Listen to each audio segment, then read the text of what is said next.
malheureusement, lui, quand on a voulu le créer en tant que tel, il n'y avait pas de public. Et ça fait énormément de différence en fait dans la perception que tu as et dans le poids que tu as dans le business. Vraiment, lui, ne pas avoir pris, je pense, le titre à Brock Lesnar à Mania 36 devant un public. Et je vous laisse imaginer McIntyre qui bat Lesnar devant un public.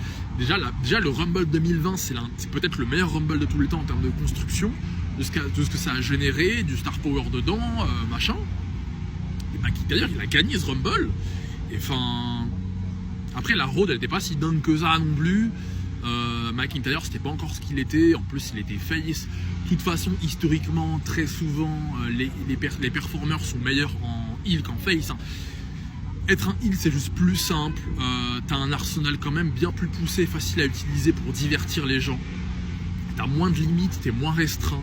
C'est pour ça que des mecs comme Cena, comme Cody, c'est des mecs qui sont vraiment exceptionnels. De toute façon, historiquement, hein, Orton c'est meilleur en heel, Reigns c'est meilleur en heel, Rollins c'est meilleur en heel. Tout le monde est meilleur en heel en fait, parce que heel c'est plus piquant, c'est plus divertissant, c'est plus simple.